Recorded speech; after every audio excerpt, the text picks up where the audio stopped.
A struggling waitress gives her lucky charm to a mysterious customer, unaware he is a reclusive billionaire whose life she just saved. "Get out of my sight. You're fired." The rain hammered down on the grimy diner window like 1,000 desperate fists, relentless and wild. Inside, the sterile silence was broken only by the angry hiss of the grill and the clatter of cheap cutlery, each sound echoing the brittle tension in the air. Elara stood perfectly still, her worn apron feeling heavier than ever, the words of her manager, Mr. Henderson, still hanging in the greasy air like a foul smoke. Her heart thudded a slow, painful rhythm in her chest, a hollow drumbeat of despair. She was fired. Her gaze drifted to the corner booth, now starkly empty under the flickering fluorescent light.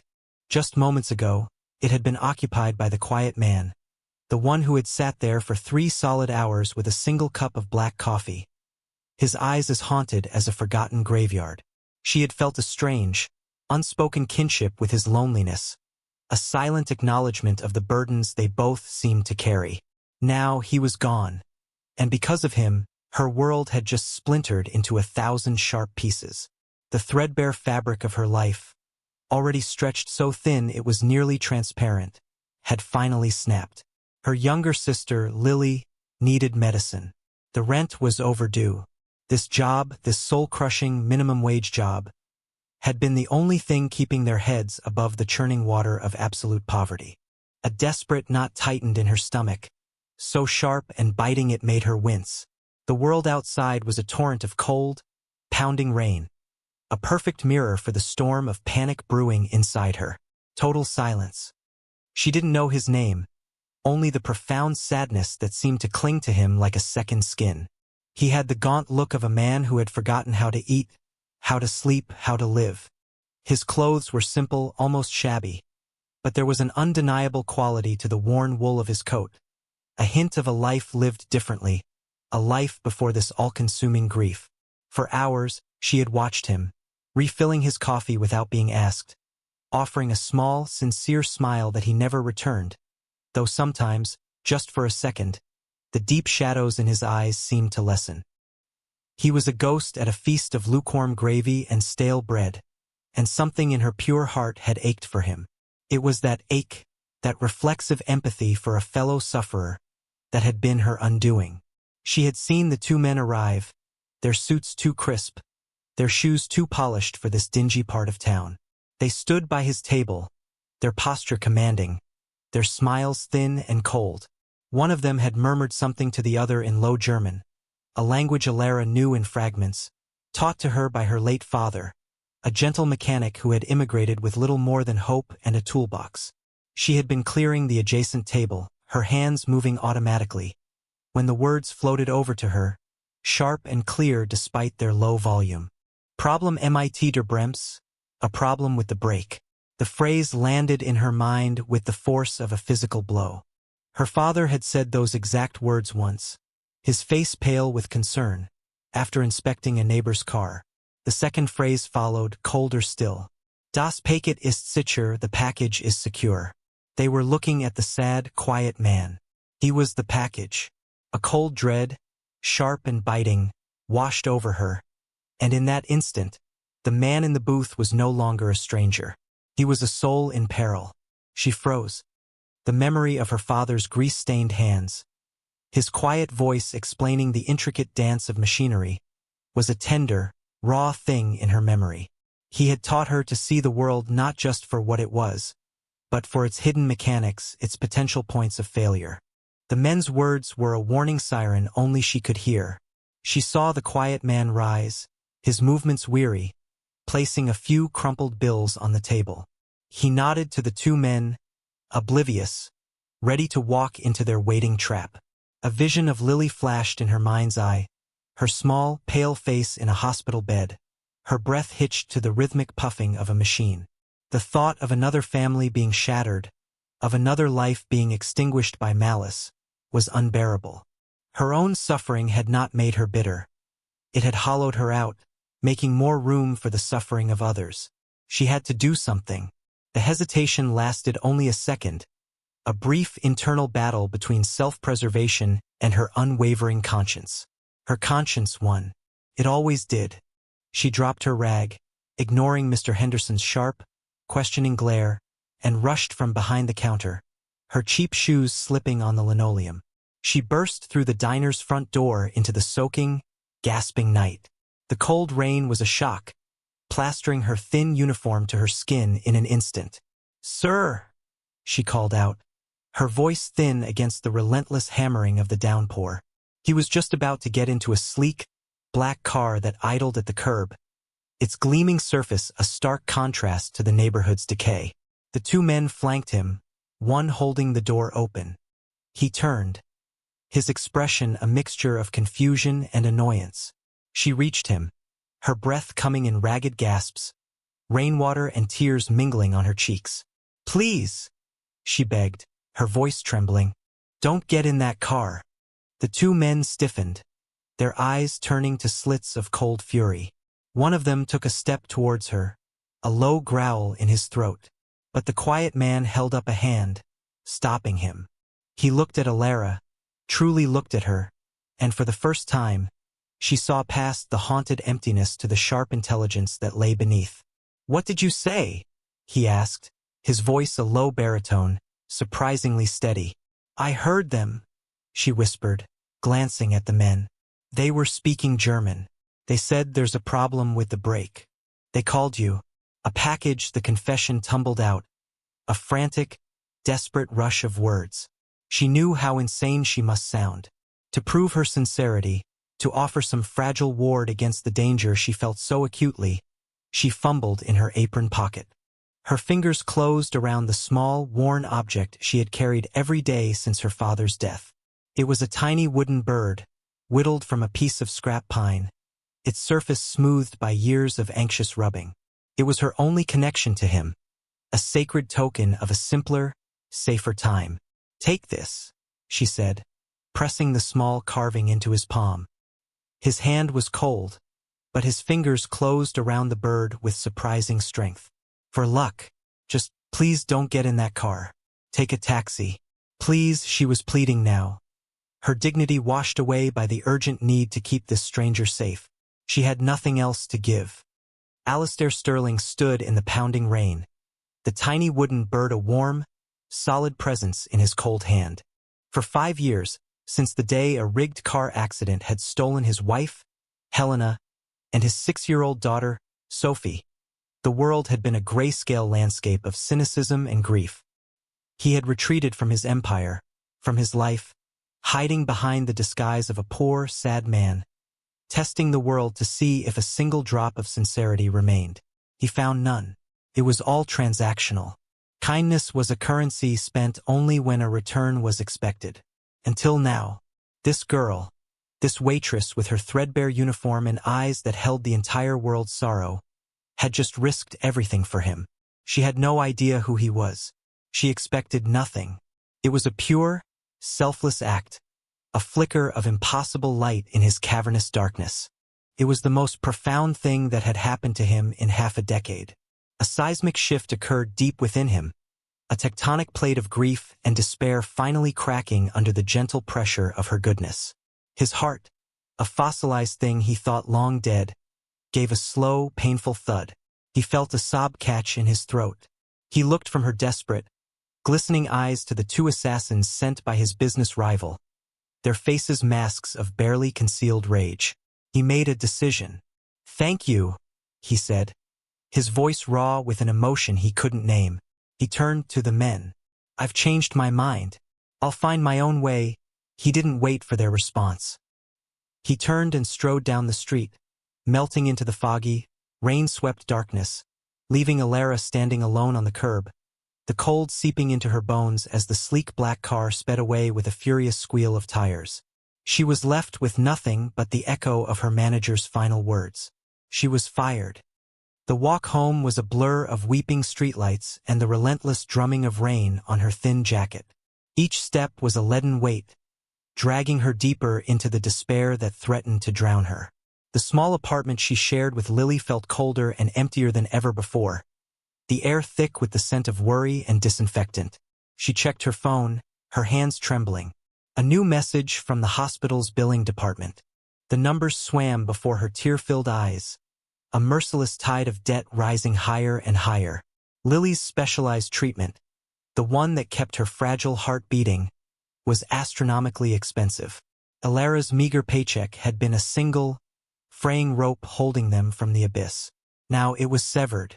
She sank onto the worn sofa, the springs groaning in protest, and buried her face in her hands. A dry, shuddering sob escaped her lips. She had tried to do something good, something pure, and her reward was ruin. The universe, it seemed, was as cruel and transactional as she had always feared. The warmth of her selfless act had vanished, replaced by the biting cold of reality. She was alone. Meanwhile, in a penthouse apartment that seemed to float among the clouds high above the glistening city, Alistair Sterling stood before a wall of glass, watching the storm.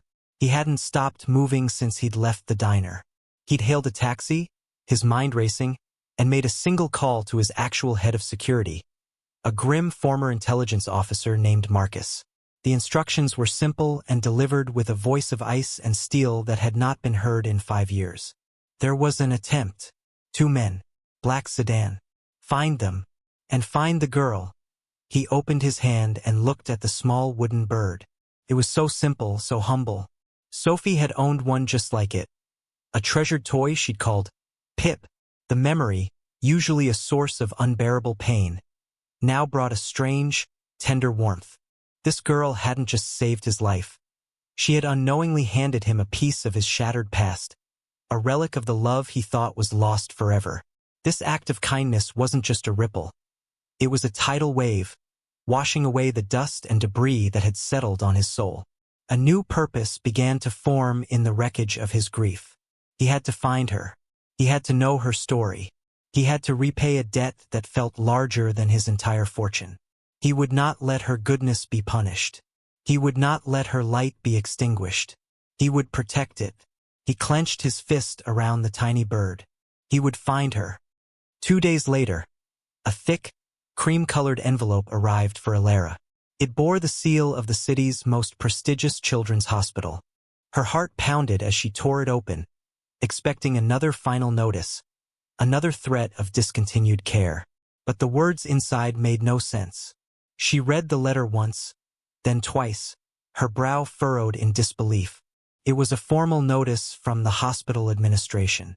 An anonymous benefactor, it stated, had made a substantial donation to the hospital's discretionary fund. The board had reviewed Lily's case and, in light of the donation, had elected to cover the entirety of her past, present, and future medical expenses. Every last penny of the crushing debt had vanished. Furthermore, Lily was now scheduled for the new experimental surgery with a world-renowned specialist. A procedure they had only dreamed of. A procedure that held the promise of a real, lasting cure. Alara sank into a kitchen chair, the letter trembling in her hand. It had to be a mistake. A cruel, bureaucratic error. She dialed the hospital's number with shaking fingers, her voice a mere whisper when the administrator answered. The woman on the other end was warm and cheerful. "Yes, Ms. Vance, it's all true. Isn't it wonderful?" A true miracle. A single tear escaped Alara's eye, then another and another, until a quiet, cathartic sob broke from her chest.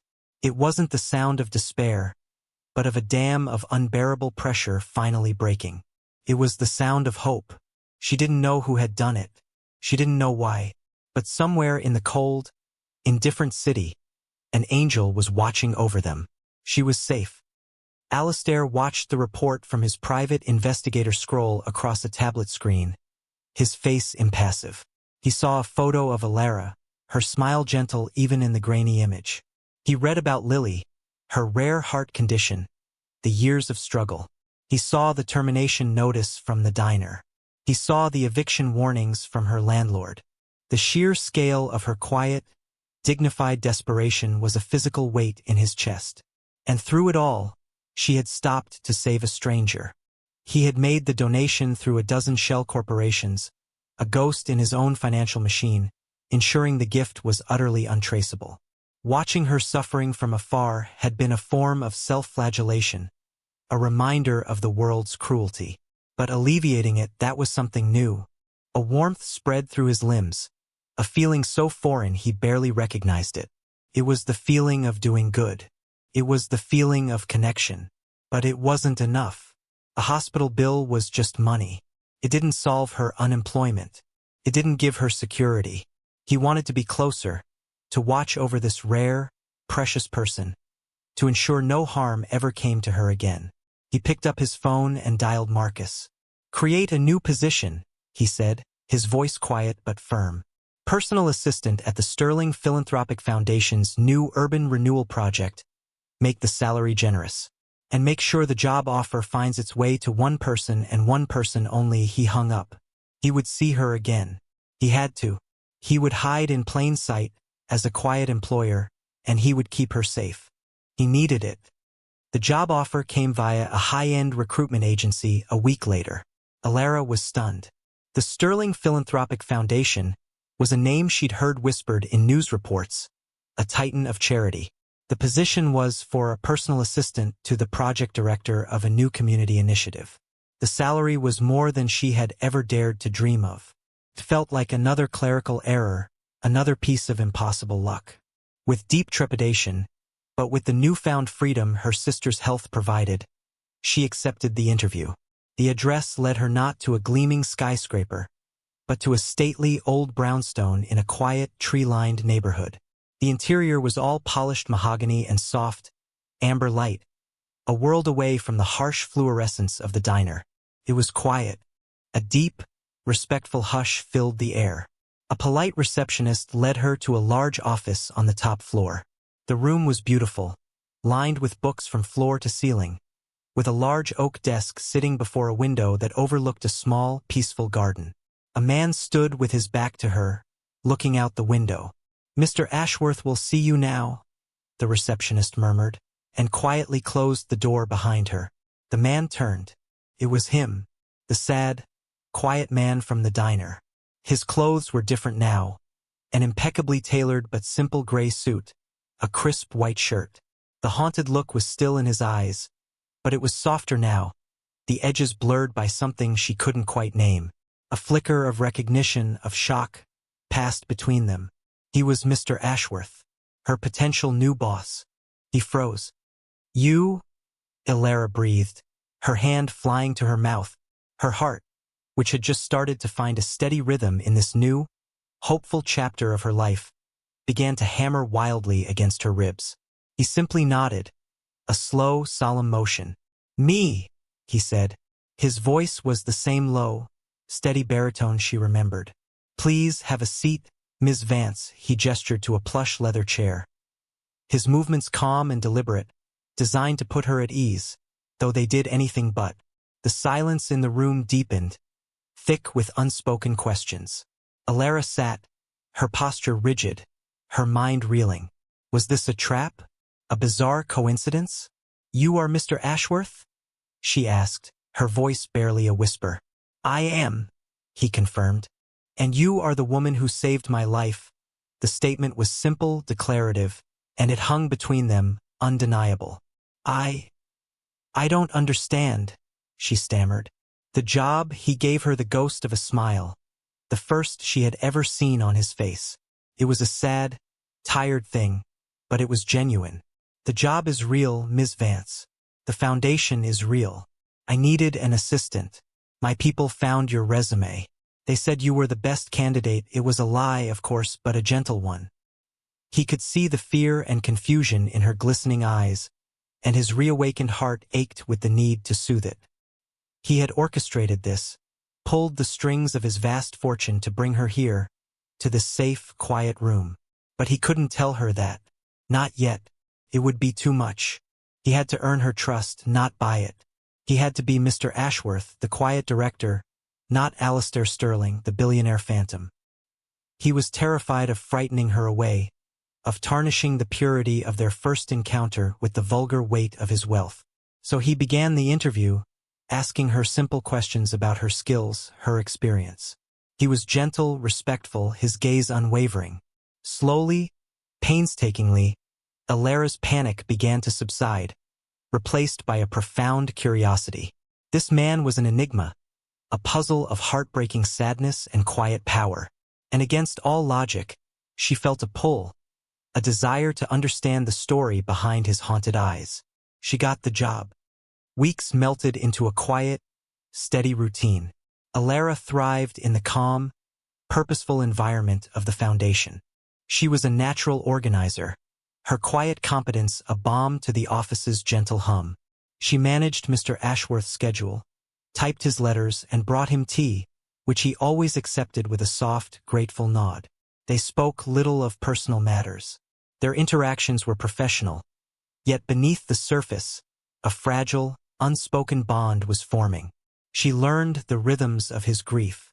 She saw how he would sometimes pause, his hand hovering over a document, his eyes lost in a distant memory. She saw the way he would trace the rim of his teacup, a small, repetitive gesture of a man trying to ground himself in the present. He was kind, always, a gentle, steady presence who treated her not as an employee, but as an equal. He never raised his voice. He never showed impatience. He saw her, truly saw her, and in his quiet, respectful gaze, Alara felt her own battered dignity beginning to heal. One evening, as the city lights began to glitter outside, they were the last two left in the office. The pounding rain of a sudden thunderstorm lashed against the window panes, isolating them in their bubble of soft, amber light. Alara was looking at a picture on her phone. Lily, smiling, her cheeks rosy with newfound health after the successful surgery.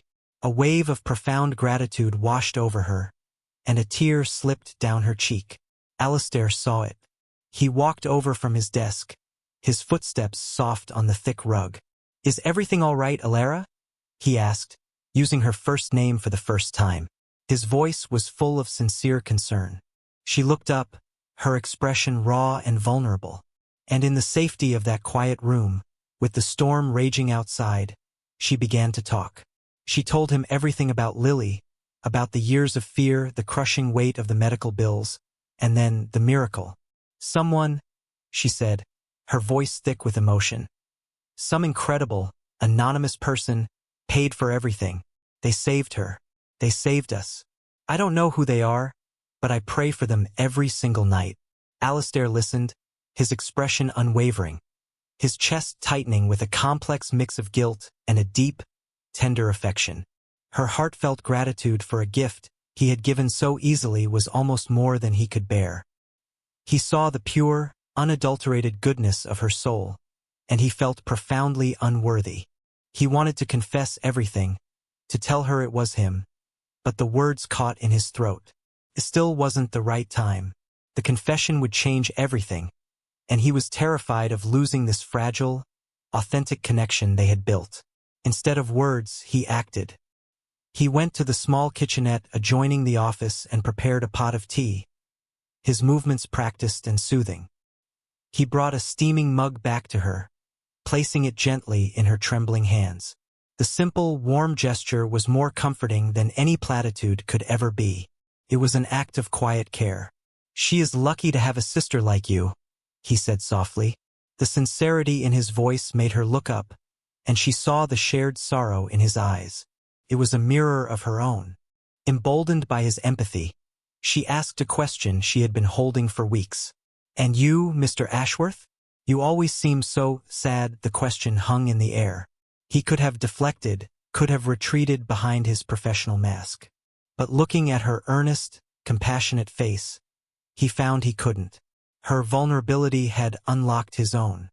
He sat in the chair opposite her, the large desk no longer a barrier between them, and he began to share his own tragedy. "My name is Alistair," he said, the name feeling strange on his tongue. "And 5 years ago, I lost my wife, Helena, and my daughter, Sophie." He spoke of them not as abstract losses, but as living, breathing people. He described Helena's laugh, the way she would read poetry aloud. He described Sophie's fascination with birds, her tiny hands, the way she would tuck her head under his chin. He told her about the accident, the screech of tires, the shattering glass, the sterile silence of the aftermath. He didn't mention the assassination plot or his vendetta. He only shared the raw, unvarnished grief of a husband and a father. "My daughter," he said, his voice cracking for the first time. She had a small collection of carved wooden birds. It was her favorite thing in the world. Alara gasped, her eyes flying to his. The wooden bird. The lucky charm she had pressed into his hand. It wasn't just a random trinket. It was a sacred symbol, a key that unlocked the deepest chamber of his pain. A profound understanding dawned on her. Their meeting hadn't been an accident. It was fate, a collision of two broken souls destined to find solace in each other's wounds. Tears welled in her eyes, not for herself this time, but for him, for the unimaginable weight of the loss he carried in his hollow eyes. Without thinking, she reached across the space between them and placed her hand gently on his arm. The fabric of his suit was fine and smooth, but she could feel the tension in the muscle beneath, the tightly coiled pain of a man who had not allowed himself to be comforted in years. Her touch was light, tentative, but it was enough. A shudder went through him, a barely perceptible tremor. It was the first time anyone had touched him with simple human compassion since the accident. In that quiet, shared moment, surrounded by the storm, they were no longer employer and employee. They were two survivors, adrift on the same sea of grief, finding a temporary harbor in each other's presence. The bond between them, once unspoken, was now forged in the fire of shared tragedy. It was undeniable. In the weeks that followed, the atmosphere in the office transformed. The professional distance gave way to a warm, easy companionship. They were Alistair and Alara now. They shared lunches in the small garden behind the brownstone, talking for hours about books, music, and their dreams for the foundation's work. Alistair found himself smiling, even laughing, a rusty, unfamiliar sound. The gray fog of his grief was beginning to lift, pierced by the golden glow of Alara's presence. He saw the world through her eyes, a world where kindness was possible, where hope was not a foolish delusion. She was reawakening his heart, and he was falling deeply, irrevocably in love with her quiet strength, her gentle spirit, her unwavering goodness. To celebrate the success of Lily's surgery and to officially launch their new community project, Alistair decided to host a major charity gala at the city's most opulent hotel, with all proceeds going to the children's hospital. It was his first public appearance as Alistair Sterling in 5 years. He was stepping back into the world, and he wanted Alara by his side.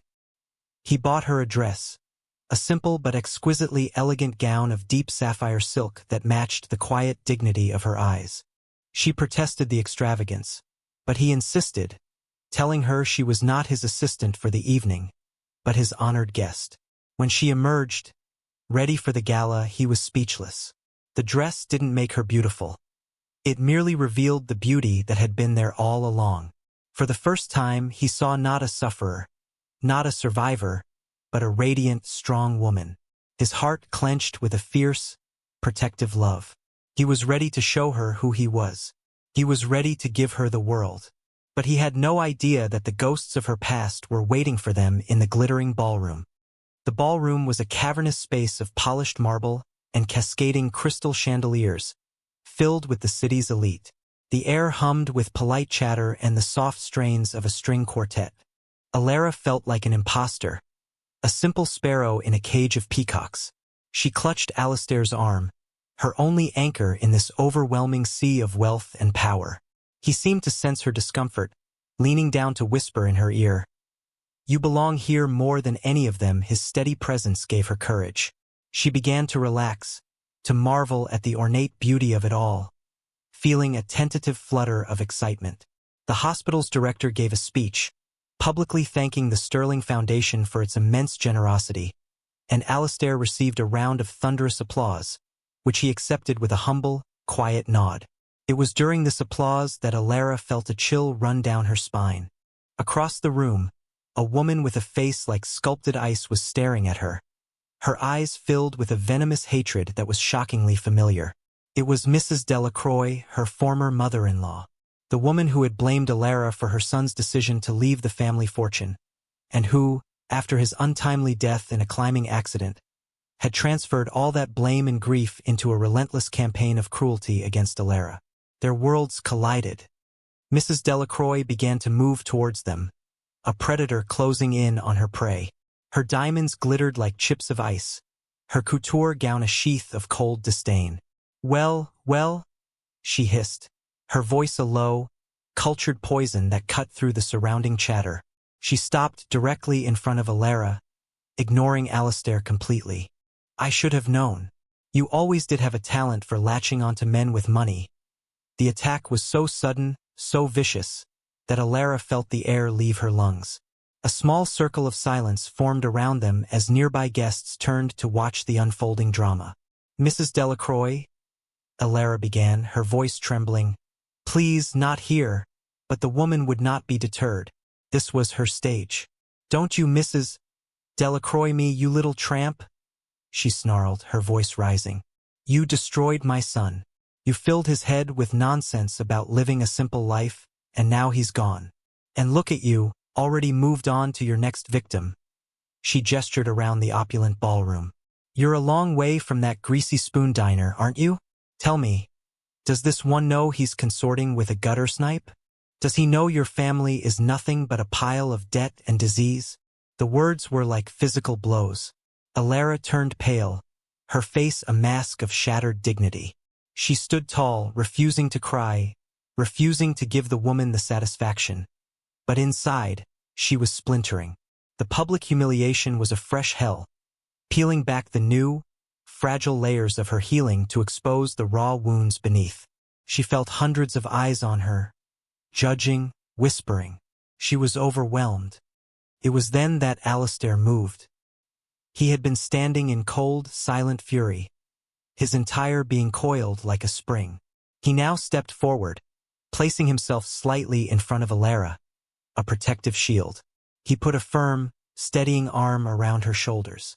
His presence was so commanding, so full of calm, absolute power, that the entire ballroom seemed to fall silent. Every eye was on him. He looked directly at Mrs. Delacroix, and the gentle sadness in his eyes was gone, replaced by a glacial coldness that made the cruel woman instinctively take a step back. "I believe," Alistair said, his voice quiet yet carrying to every corner of the vast room, "that you have me at a disadvantage. You are." Mrs. Delacroix, flustered by this unexpected defense, puffed up her chest. "I am Eleanor Delacroix. My family has been a pillar of this community for generations. And you are." Alistair held her gaze. "I am Alistair Sterling." The name dropped into the silence with the force of a thunderclap. A collective gasp echoed through the crowd. Alistair Sterling, the reclusive billionaire, the phantom of philanthropy, was here in the flesh. Mrs. Delacroix's face went slack with shock. Alistair was not finished. "And this woman," he said, his arm tightening protectively around Alara, "is Alara Vance. And she is the finest, most honorable human being I have ever had the privilege to know." He reached into his pocket and pulled out the small, worn wooden bird. He held it up for all to see, a sacred relic in the glittering hall. "Weeks ago, I was the target of an assassination attempt. This woman, a waitress who had nothing, who was struggling with problems you couldn't even imagine, overheard the plot. She risked her job, her safety, everything she had, to warn a complete stranger. She asked for nothing. She wanted nothing." His voice grew stronger, filled with a righteous fire. "You speak of her family's debt? I am the anonymous benefactor who paid her sister's medical bills. It was the smallest of repayments for the greatest of gifts. She didn't save my fortune. She saved my life." He turned his icy gaze back to Mrs. Delacroix. "You call her a gutter snipe. I call her a hero. Her character, her selfless, pure heart, is worth more than every dollar, every diamond, every empty title in this room." He then looked past her to the stunned hospital director. "My foundation will be doubling its donation tonight, on one condition, that this woman—" He gestured dismissively at the now ashen-faced Mrs. Delacroix. "And the name Delacroix are struck from every guest list and donor wall associated with this hospital." Permanently, the director, his eyes wide, nodded immediately. "Of course, Mr. Sterling. Absolutely, the reversal was total." The power dynamic had been completely upended. Mrs. Delacroix stood there, publicly stripped of her status, her cruelty exposed and vanquished. She was speechless, utterly shattered. Without another word, Alistair guided the stunned, trembling Alara through the parting crowd. He led her away from the whispers and the stares, through a set of French doors, and out onto a quiet, private balcony. The cool night air was a relief after the suffocating atmosphere of the ballroom. Below them, the city sprawled out like a carpet of diamonds, serene and beautiful. Alara leaned against the cool stone balustrade, trying to catch her breath, trying to process the seismic events of the last 10 minutes. Alistair Sterling, the Sterling Foundation, the anonymous donor. It was all him. You, she whispered, turning to face him, her eyes wide with disbelief and dawning understanding. It was you. All of it, he nodded, his face etched with a tender, raw vulnerability. Yes, he said softly. It was me. He took a step closer, his gaze searching hers. When you warned me at the diner, Alara, it was like a light turning on in a room that had been dark for 5 years. My life was a ruin, a hollow echo. You, with your impossible, selfless kindness, you reminded me that there was still good in the world. You gave me a purpose again. He told her everything then. About his real identity, about the danger from his rivals, about his grief-shrouded existence. He confessed that the job, the foundation, her entire new life had been orchestrated by him. It was the only way I could think of to be near you, he admitted, his voice thick with emotion. To protect you, I had to make sure the world didn't crush a spirit as pure as yours. I had to watch over you. He took her hands in his touch gentle but firm. You didn't just save my life, Alara. You saved my soul. You showed me how to live again. And in these past few weeks, getting to know the incredible woman behind that heroic act, I have fallen completely in love with you. The confession, so simple and so profound, hung in the starlit air. Tears streamed freely down Alara's cheeks, but they were tears of catharsis, of overwhelming joy. This quiet, sad, gentle man she had come to care for so deeply, Mr. Ashworth, was also the angel who had saved her sister, the hero who had just defended her honor. They were one and the same. Alistair, she whispered, her voice cracking, I fell in love with Mr. Ashworth, the man who made me tea and listened to my stories, the man with the sad, kind eyes, a slow, genuine smile spread across his face, reaching his eyes and filling them with a light she had never seen before. He's the real me, he said, the man you brought back to life. He gently wiped a tear from her cheek with his thumb, and then he leaned in and kissed her. It was a kiss of profound gratitude, of shared healing, of a love that had been forged in hardship and redeemed by goodness. It was a promise of a new beginning, a quiet, tender, and undeniable fulfillment. 1 year later, the golden afternoon sunlight streamed through the leaves of an ancient oak tree, dappling the lush green lawn in shifting patterns of light and shadow. A little girl with bright, laughing eyes and rosy cheeks chased a butterfly across the grass, her movements free and energetic. This was Lily, her heart whole and healthy, her laughter the sweetest music in the world. Watching her from a comfortable bench were Alara and Alistair, their hands intertwined. They weren't in a cold, cavernous mansion, but in a beautiful, sun-drenched country home that felt warm and lived in, filled with books and light and love.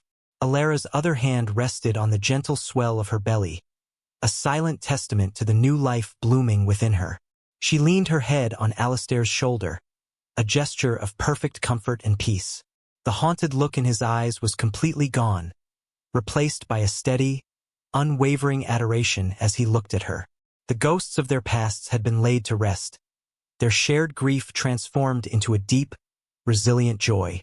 Inside the house, sitting in a place of honor on the mantelpiece, was a small, worn wooden bird.